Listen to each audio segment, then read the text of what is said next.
আসসালামু আলাইকুম। তো তোমাদের সাথে আছি সামিউল ভাইয়া, sir Salimullah medical college MBBS final year. তো আজকের এই ভিডিওটা আমি চেষ্টা করব যতটুকু শর্ট করা যায়, বাট এই একটা ভিডিওর মধ্যে আমি অনেক কিছু কভার করে ট্রাই করব। তাই ভিডিও কিছুটা লং হতে পারে, বাট স্টিল শেষ পর্যন্ত দেখার অনুরোধ থাকবে সবার প্রতি। কেননা এই একটা ভিডিওতে মেডিকেল ভর্তি প্রস্তুতিতে যাবতীয় যে সকল ভুলগুলো সচরাচর করে থাকো তোমরা, এবং ওই ভুলগুলো যে করা হারাম এবং কেন হারাম, কোন ভুলগুলো করা হারাম, আমি তোমাদেরকে একদম ধরে ধরে বলে দিব, একদম পুরা মেডিকেল অ্যাডমিশন ফেজ জুড়ে। এই ভিডিওটা শুধুমাত্র মেডিকেল অ্যাডমিশন ক্যান্ডিডেটরা, বরং যারা এইচএসসি 25 ব্যাচ, এইচএসসি 26 ব্যাচ বা রানিং একাডেমিক ব্যাচ যারা আছো এইচএসসিতে পড়াশোনা, তারা সহ ভিডিওটা দেখবা আমি আশা করি। সো চলো শুরু করা যায়। তো দেখো, মেডিকেলে যদি চান্স পাইতে চাও এই 20টা ভুল করবা না। কি 20টা ভুল? আসো ভাইয়া। নাম্বার 1, প্ল্যানিং এবং টাইমিং ছাড়া পড়া। অর্থাৎ তোমাকে একটা প্ল্যান করতে হবে। বিশেষ করে মেডিকেল ভর্তি পরীক্ষার শেষ সময়গুলোতে তো প্ল্যানিং করা আরও বেশি গুরুত্বপূর্ণ। শেষ 30 দিন কিভাবে রিভিশন দিবা না কি করবা, কত টাইমে খাবা, কখন ঘুমাবা, everything should be in a proper routine. হ্যাঁ, এটা ব্যাপারটা এমন হবে না যে করা রুটিন এরকম যে বরাবর 9টার সময় আমি খাবো, বরাবর 9:30টার সময় আমি ঘুমাবো বা কিছু করব, এই ধরনের স্ট্রিক্ট রুটিন না। মানে অ্যারাউন্ড একটা অ্যাপ্রক্সিমেট রুটিন। সকালে উঠবা অ্যাপ্রক্সিমেট কয়টা থেকে ধরো 6টা থেকে 10টা পর্যন্ত একটু পড়লা, তারপর স্ন্যাক্স করলা, তারপর একটু ন্যাপ নিলা ছোট, দেন আবার শুরু করলা, দেন দুপুরের খাবার খেলা। সো এরকম একটা রাফ প্ল্যানিং করলা। এবং টাইমিং খুব ইম্পর্টেন্ট। যদি তুমি ঘড়ি ধরে পড়াশোনা না করো, তুমি খুব সমস্যায় পড়বা। ধরো একটা চ্যাপ্টার পড়ার জন্য তুমি হিসাব করলা যে আমি প্রতি চ্যাপ্টার পড়ার জন্য সময় পাচ্ছি, ধরো সেই টুসে 2 ঘন্টা, ধরো কথার কথা। তো 2 ঘন্টা পড়ার সময় পাচ্ছ, এখন তুমি টাইমার অন করবা বা তোমার সামনে একটা ঘড়ি রাখবা, বা বড় দেয়াল ঘড়ি তো থাকবেই, তো তুমি দেয়াল ঘড়ি ফলো করবা। সো এই অনুযায়ী তুমি পড়াশোনা শুরু করবা। করে যখন দেখবা যে মোটামুটি আগাইতেছে, এরপরে সামনে তাকাবা ঘড়ি কতক্ষণ হয়েছে, আচ্ছা এত বাজে না, আমি স্লো পড়তে চাই, মনে স্লো পড়তেছে, একটু ফাস্ট পড়তে হবে। তো পড়ে তাহলে কি হবে, তুমি একটা টাইমলি ওই চ্যাপ্টারটা কমপ্লিট করতে পারবা। যদি তুমি ট্র্যাকে না থাকো টাইমের সাথে, তখন তুমি দেখবা কি অনেক স্লো হয়ে গেছো, পড়া ইন ডিউ টাইম কমপ্লিট করতে পারতেছো না। এবং দেখা যাবে দিন শেষে তোমার যদি একটা বড় পরীক্ষা থাকে, যার আগে ধরো 10টা চ্যাপ্টার তোমাকে পড়তে হবে, তখন সেই ক্ষেত্রে দেখা যাবে কি তুমি 8টা চ্যাপ্টার পড়ার পর 2টা চ্যাপ্টার পড়ার কোনো টাইম নেই। তখন ওই 2টা চ্যাপ্টার না পড়ে যখন পরীক্ষায় বসবা, পরীক্ষা অবশ্যই খারাপ হবে। এর থেকে ভালো কি 10টা চ্যাপ্টার কোনো মতো হলেও পড়ে গেলে তোমার মার্কটা ভালো আসতো। সো এটাই হচ্ছে কথা, যে কনটেক্সট হচ্ছে কি, টাইমিং এবং প্ল্যানিং করে পড়লে তোমার সব কিছু পড়া কমপ্লিট করা সম্ভব। না হলে কোনো কিছু জায়গা ইনকমপ্লিট করেই পরীক্ষায় বসতে হবে। সেটা ডেইলি এক্সাম হোক, উইকলি এক্সাম হোক, পেপার ফাইনাল, সাবজেক্ট ফাইনাল থেকে শুরু করে যে কোনো পরীক্ষায়, ঠিক আছে? সো প্ল্যানিং করে পড়বা। সেকেন্ড হচ্ছে সোশ্যাল মিডিয়াতে ওভার অ্যাক্টিভ থাকা। যদি তোমার স্ক্রিন টাইম মোবাইলে 10 আওয়ার্সের বেশি হয়, তাহলে ভাই অ্যালার্টে থাকবা ভাই, কারণ তুমি অনেক বেশি হয়তো অ্যাডিক্টেড মোবাইলের প্রতি। সো সোশ্যাল মিডিয়াতে বেশি অ্যাক্টিভ থাকা যাবে না এই টাইমটাতে। সোশ্যাল মিডিয়াতে একটা নির্দিষ্ট টাইম ফিক্স করে নিবা। ধরো রাতের 7টা থেকে সন্ধ্যা 7টা থেকে 7:30 পর্যন্ত তুমি এফবি চালাবা বা যা কিছু করবা, মজার অ্যাক্টিভিটি যা করার করে নিবা। আর ধরবা না পুরা দিনে ফোন, পুরা দিনেও ধরবা না, রাতেও ধরবা না ফোন। হ্যাঁ, ফোন ধরার যে ধরো রাতে আমার ইউটিউব ভিডিওটা এরকম গাইডলাইন ভিডিও যদি দেখতে হয় তোমার, সেই ক্ষেত্রে তুমি রাতের 12টা বা 1টার পর ঘুমার যাওয়ার আধা ঘন্টা আগে একটু ফোন চালালা, ঠিক আছে? সো এরকম করে তুমি, যদিও রাতে ঘুমানোর আগে ফোন চালানো ভালো না, এটা ব্রেনের জন্য কিছুটা খারাপ, বিভিন্ন গবেষণায় দেখা গেছে, বাট আমরা আসলে কান্ট হেল্প, আমাদের রুটিনগুলো এমনই হয়ে গেছে আসলে। তো যাই হোক, তো ঘুমানোর আগে হয়তো আধা ঘন্টা স্ক্রল করলা ইউটিউব বা যেখানে যা কিছু ইম্পর্টেন্ট দেখা। অর্থাৎ তোমার পুরো মোবাইলের স্ক্রিন টাইমটাকে নিয়ে আসতে হবে অ্যারাউন্ড 1 আওয়ারের মধ্যে। তাহলে তুমি সবচেয়ে ভালো রেজাল্ট করতে পারবে ইনশাল্লাহ। এবং স্ক্রিন যত বেশি দেখবে মোবাইলে, তত বেশি ব্রেনে অ্যাক্টিভিটি বেড়ে যাবে, যার কারণে তুমি পড়া ভুলে যাবা, ঠিক আছে? বইয়ের পড়া ভুলে যাবা, তোমার ওই রিলস দেখা যাবে, এগুলোই মাথার মধ্যে ঘুরবে, ঠিক আছে? সো সোশ্যাল মিডিয়াতে বেশি বেশি অ্যাক্টিভ থাকা যাবে না, স্ক্রিন টাইম কমায় নিয়ে আসতে হবে। হ্যাঁ, একান্ত যদি অনলাইনে ক্লাস করতে হয়, সেই ক্ষেত্রে মোবাইল ব্যবহার না করে বড় স্ক্রিনে যে কোনো কিছু ব্যবহার করবা, সেটা হতে পারে ল্যাপটপ, তারপর ট্যাব, যে কোনো কিছু, ঠিক আছে? সো এটা খুবই ভালো একটা কথা মাথায় রাখবা, যে একটা ট্যাব কিনে ফেলো। ট্যাবের দাম বেশি হয় না আজকাল, 10-12 হাজার টাকাও ট্যাব পাওয়া যায়। হ্যাঁ, হয়তো সব ফিচারওয়ালা ট্যাব পাওয়া যায় না, বাট পাওয়া যায়। সো ওইগুলোতে ক্লাস করো। ওগুলোতে তুমি অন্য কোনো অ্যাপসই রাখবা না, ফেসবুক বা এগুলো উল্টাপাল্টা অ্যাপস রাখবা না। বা রাখলেও একটা ফেসবুকের ক্ষেত্রে ধরো আমি অ্যাডমিশনের টাইমে একটা মিনিমালিস্টিক আইডি ইউজ করতাম, যে এই আইডিতে হচ্ছে যে মানে বেশি ফ্রেন্ডস রাখি নাই। সো জাস্ট মানে বিভিন্ন গ্রুপগুলোতে থাকার জন্য ওই আইডিতে আমি লগ ইন করতাম, আর কিচ্ছু না, কারোর সাথে চ্যাটও করতাম না, কিছুই করতাম না। আর আমাদের টাইমে তখন ওই বেসিক ফেসবুক ছিল, সো 0 ফেসবুক ছিল, সো 0 চালাইলে কেউ দেখতেও পেত না আমি অ্যাক্টিভ হয়েছি কি হয় নাই, কেউ চ্যাটে অনেক চ্যাট থাকলেও আমি পড়তামও না, দেখতামও না। সুন্দর মতো আমার গ্রুপে যে ইনফরমেশন দরকার সেটা দেখে চলে আসতাম। বইয়ের এডিশন নিয়ে অত্যধিক মাতামাতি, হ্যাঁ এটাও একটা মেডিকেলে চান্স পাওয়ার ক্ষেত্রে অনেক বড় ভুল। আমরা বলি যে আজমল স্যারের তো অনেক এডিশন বের হয়, ভাই কোন এডিশনে বইটা পড়বো, এই এডিশনে বইয়ে লেখা আছে ওইটা, ওই এডিশনে বইয়ে লেখা আছে এটা, কোনটা ফলো করবো? আরে বাবা এগুলো কিন্তু মাথামাতি করার কিছু নাই, লেটেস্ট এডিশন তোর কাছে যেটা আছে সেটাই পড় আগে। হ্যাঁ দেখা যাবে মেডিকেল ভর্তি পরীক্ষা 10 দিন আগে একটা বই আসে, তুই কি আবার ওইটা নতুন করে কিনে পড়তে যাবি? এটা তো সম্ভব না, এটা তো সম্ভব না। তো দরকার নাই, কেন দরকার নেই? কারণ তথ্য চেঞ্জ হয়েছে খুব একটা বেশি না, আর যে তথ্যগুলো চেঞ্জ হবে সেখান থেকে যে প্রশ্ন হবে এটার গ্যারেন্টি কী রে? তথ্য চেঞ্জ হচ্ছে 10%, আবার সেখান থেকে ভর্তি পরীক্ষায় আসার সম্ভাবনা হচ্ছে 1%, বুঝছো? ওই 1% নিয়ে মাতামাতি করার কোনো দরকারই নেই। সো বইয়ের এডিশনে যদি তথ্যের কোনো ঘাটতি থাকে বা চেঞ্জ থাকে এখানে মাতামাতি করো না। অ্যাডমিশন টাইমে শুরুতে একটা নতুন বই কিনবা, এরপরে যদি আরও 1000 এডিশনও আসে এগুলো নিয়ে মাতামাতি করার দরকার নেই। একান্তই যদি মাতামাতি করতে চাও তোমার কোচিংয়ে একটা লাস্ট মুহূর্তে একটা শিট দিবে যে নতুন বই কী কী চেঞ্জ আসছে তথ্যে, সংখ্যাগত তথ্যে বিশেষ করে বায়োলজির সংখ্যাগত তথ্য চেঞ্জ আছে, এবার তেমন কিছু চেঞ্জ আসে না, সে একটা শিট দেখে নিবা, শেষ। এক্সট্রা ফ্যান্টাসি আবারও সেম কথা। এক্সট্রা ইনফরমেশনের জন্য আজকাল অনেক টিচারে বলে যে আলাদা করে রাইটার পড়া উচিত। হ্যাঁ পড়া উচিত সেই স্টুডেন্টদের যাদের ক্যাপাসিটি অনেক ভালো, ঠিক আছে, এবং শুরু থেকে শুরু করছো, অর্থাৎ একদম মেডিকেল অ্যাডমিশনের শুরু থেকে তুমি এক্সট্রা রাইটার পড়া শুরু করছো, মাঝখান থেকে শুরু করলে তুমি টাইম পাবা না, এটা হচ্ছে কথা। সো এই জন্য এক্সট্রা রাইটারের ফ্যান্টাসি কমাইতে হবে। এক্সট্রা রাইটার থেকে প্রশ্ন বেশি আসে না, 5 to 10% কোশ্চেনের মতো হাইয়েস্ট পুরো মেডিকেল ভর্তি পরীক্ষা 100টা প্রশ্নের মধ্যে 5 to 10% মানে 5 থেকে 10টা প্রশ্ন এক্সট্রা রাইটার থেকে আসবে। সো ওই 5 থেকে 10টা প্রশ্ন পারার জন্য আমার পাগলামি করলে হবে না, সময় বেশি দিলে হবে না, ওগুলোতে টাইম ওয়েস্ট করলে হবে না, বুঝা গেছে? ওগুলোতে পরে থাকা যাবে না। কোচিং থেকে কোনো একটা শিট দিবে বা হচ্ছে না আমাদের কিউএনএ মেডিকেল অ্যানালিসিস মেগা বুকগুলোর মধ্যে এক্সট্রা ইনফরমেশন কর্নার থাকে, তো সেখান থেকে তুমি জাস্ট এক্সট্রা ইনফরমেশনটা পড়ে দিলা, কাজ ফিনিশ, বুঝা গেছে? কাজ ফিনিশ, এতটুকু। তুমি আলাদা করে এক্সট্রা রাইটার পড়বা পুরোটা, এটা তোমার দ্বারা সম্ভব না। হ্যাঁ সম্ভব প্রথম থেকে যদি পড়ো, হ্যাঁ, আর দ্বিতীয়ত প্রথম থেকে পড়লেও পারবা না যদি তোমাকে কোচিং এক্সট্রা রাইটারের দাগানো বই না দেয়। হ্যাঁ কিছু কিছু কোচিং থেকে দেখা যায় কি, সব কোচিং না, কিছু একদম হাতে গোনা কোচিং থেকে হয়তো এক্সট্রা রাইটারও দাগানো বই দেয়, সেই ক্ষেত্রে তুমি একটা গাইডলাইন পাও যে এক্সট্রা রাইটারে কী লাইনটা এক্সট্রা এবং হচ্ছে কী লাইনটা পড়া দরকার, তো সেই ক্ষেত্রে তোমার পড়া উচিত, বুঝছো? এবারে না, একেবারেই না। কিউবি সলভ না করে জাস্ট অ্যান্সার মুখস্থ করা, ওয়ান অফ দ্য মানে মোস্ট ফেভারিট একটা মানে ভুল। কেন মোস্ট ফেভারিট ভুল? কারণ তোমরা সবাই করো এটা, যে কোশ্চেন ব্যাংক সলভ করা এক জিনিস আর কোশ্চেন ব্যাংক জাস্ট দেখে যাওয়া আরেকটা জিনিস। দেখে যাওয়া মানে তুমি জাস্ট অ্যান্সার মুখস্থ করতেছে, অমুক প্রশ্ন উত্তর হবে এটা, তমুক প্রশ্ন উত্তর হবে এটা, বাট না, 4টা অপশনের মধ্যে কেন বাকি 3টা ভুল হয়েছে সেটা তোমাকে জানতে হবে, ঠিক আছে? এই 3টে অপশন অন্য কোন প্রশ্নের সাথে রিলেটেড সেটা তোমাকে জানতে হবে।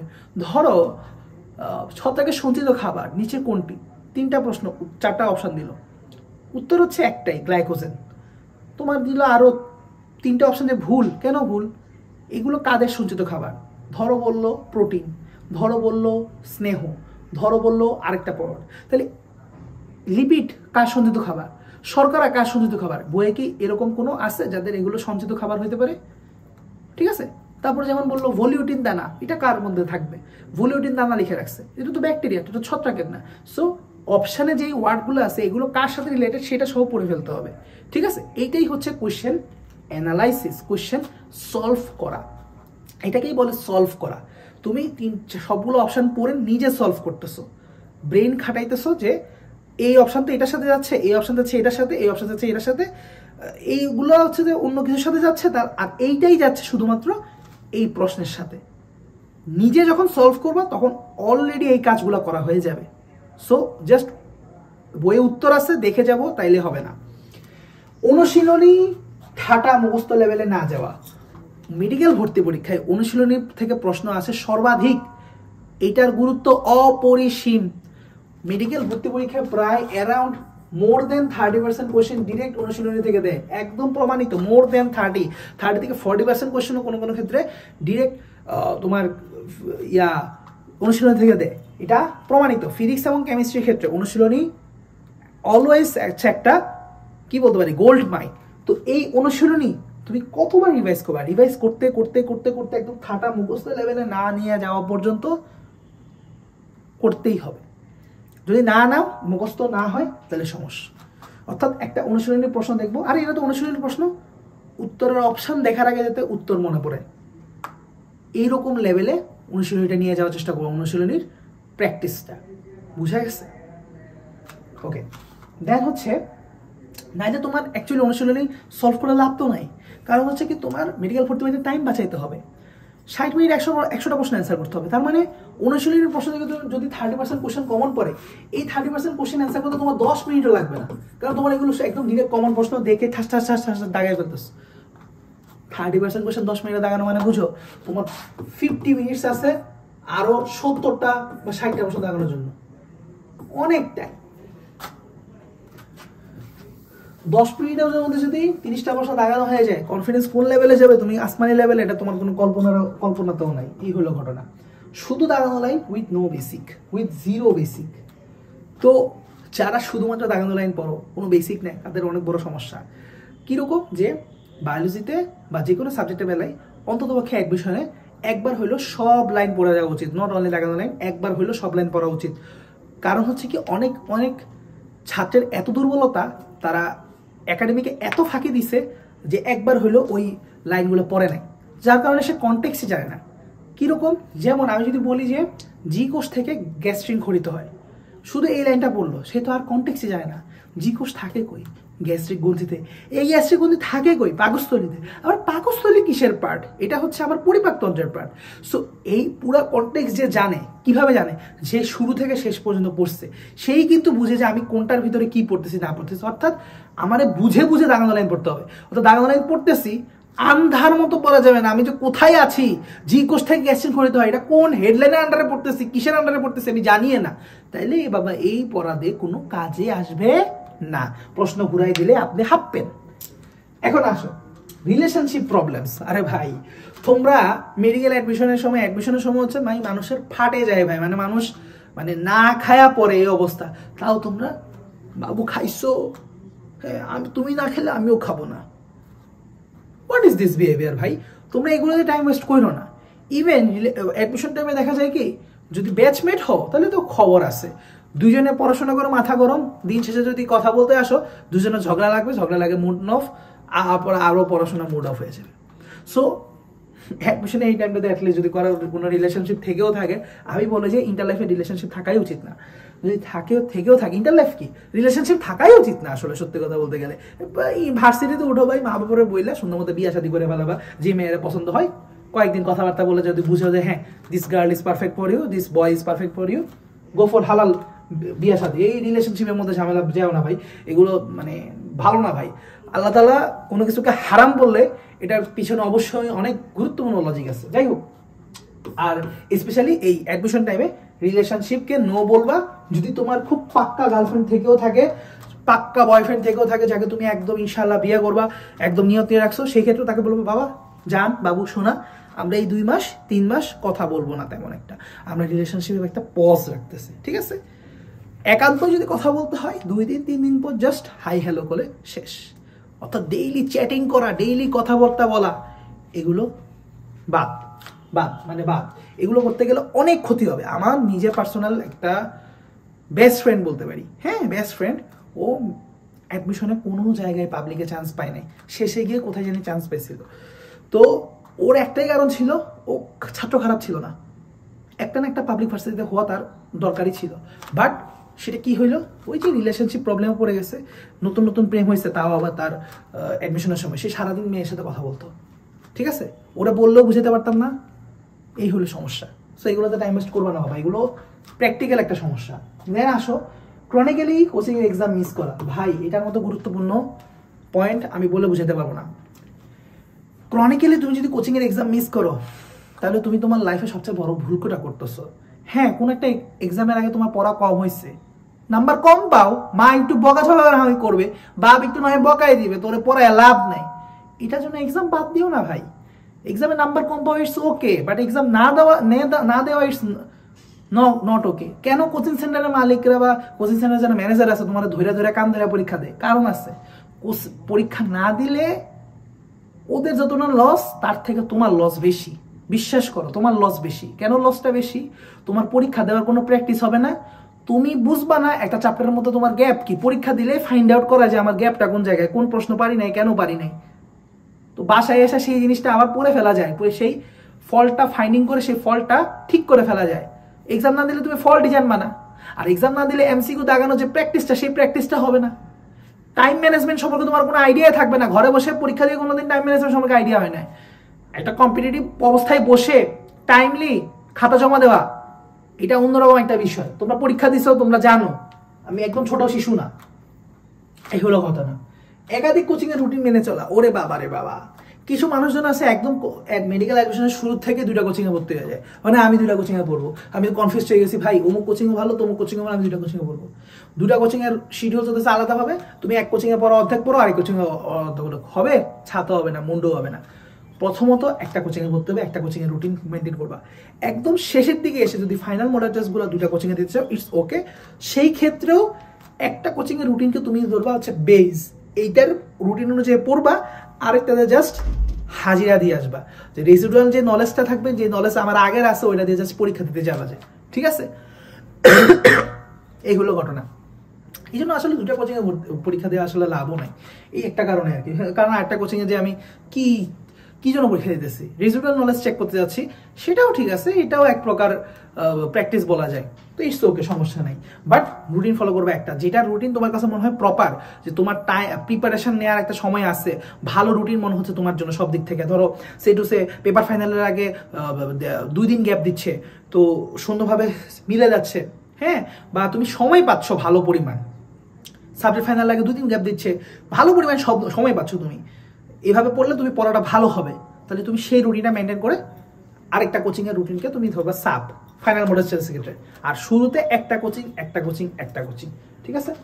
টাইম ম্যানেজমেন্ট স্কিল অর্জন না করা, এই যে বেশি বেশি পরীক্ষা দিলে তখনই টাইম ম্যানেজমেন্ট স্কিল হবে। ঠিক আছে, সো টাইম ম্যানেজমেন্ট স্কিল অর্জন করতে হলে বেশি বেশি পরীক্ষা দিতে হবে, এটার কোনো বিকল্প নাই। আর টাইম ম্যানেজমেন্টে যদি আরো ভিডিও দেখতে চাও, আমার নিচে প্লেলিস্ট থাকবে, প্লেলিস্টে আমার এই যে মেডিকেল অ্যাডমিশন রিলেটেড অনেক গাইডলাইন ভিডিও আছে। সেখানে আমি এক্সাম হলে স্ট্র্যাটেজি নিয়ে কথা বলছি। সেই এক্সাম হলে স্ট্র্যাটেজির মধ্যে আমি মূলত টাইম ম্যানেজমেন্ট নিয়ে অনেক কথাবার্তা বলছি। কিভাবে 100টা প্রশ্ন দাগাবা, 100টা প্রশ্ন কিভাবে 60 মিনিটে দাগাইতে হয়, একটা এরকম টাইটেলের ভিডিও আছে। 100টা প্রশ্ন 60 মিনিটে কিভাবে দাগাতে হয়, সেটার আসল স্ট্র্যাটেজি, এটা নামে একটা টাইটেল আছে, এটার ভিডিও আছে, দেখে দিবা, ডিটেলসে বলছি। মেডিকেল অ্যাডমিশন, ডেন্টাল অ্যাডমিশনের ক্ষেত্রে অ্যাটলিস্ট 1 উইক আগে থেকে সকালে ওঠার প্র্যাকটিস করতে হবে। কেন? কারণ হচ্ছে আমরা অনেকেই অ্যাডমিশন টাইমে গিয়ে আমাদের শিডিউলটা খুব উলট পালট করে ফেলি। রাত জাগা শুরু করি, সকালে লেটে উঠি, সকাল 10টা 11টা 12টায় উঠি না। কারণ তোমার মেডিকেল ভর্তি পরীক্ষা হবে কি সকাল 10টায়, তো সেদিন তোমাকে উঠে যেতে হবে কোথায়, অ্যারাউন্ড 7টা 7:30টার মধ্যে উঠে তোমার ফ্রেশ হয়ে 8টার মধ্যে তোমার কিন্তু চলে যেতে হবে, মানে এক্সাম সেন্টারের দিকে রওনা দিতে হবে। ঠিক আছে, সো আগে যেয়ে পৌঁছাইতে হবে। সো এই হলো মোটামুটি ঘটনা। সো এই জন্য তোমাকে এক্সামের অন্ততপক্ষে 1 মাস থেকে হলে তো ভালো, অন্ততপক্ষে 1 সপ্তাহ আগে থেকে সকালে উঠার প্র্যাকটিস করতে হবে। এবং সকাল 10টায় একটা মডেল টেস্ট নিয়ে, ওএমআর খাতা নিয়ে, ওএমআর শিট নিয়ে নিজে অ্যাটলিস্ট পরীক্ষা দিবা, যদি কোচিংয়ে যে পরীক্ষা নাও দাও। কারণ সকাল 10টার সময় প্রতিদিন পরীক্ষা দিতে কি হবে, তোমার ব্রেনে একটা বায়োলজিক্যাল ক্লক সেট হবে যে এই টাইমে আমি নর্মালি পরীক্ষা দেই, তো আমি মেডিকেল অ্যাডমিশনের টেস্টের দিন আসছি, তো এটা আর এমন কি পরীক্ষা। সো ব্রেনকে সাইকোলজিক্যালি কুল রাখার একটা টেকনিক এটা। ঠিক আছে, এরপর আসো not focus on quality study.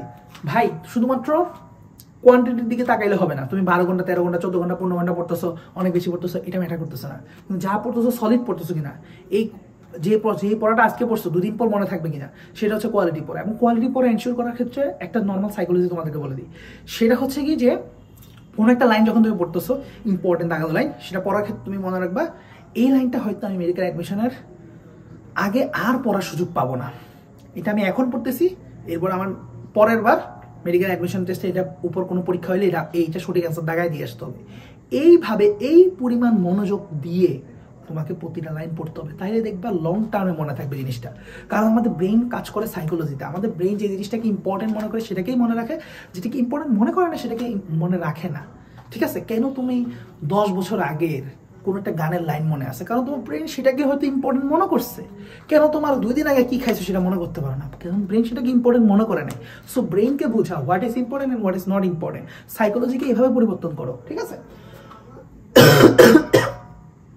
Admission টাইমে ঘোরাঘুরি, আরে বাবা রে বাবা, কিছু কিছু পোলাপাইনের মধ্যে পিনিকের কোনো অভাব নাই।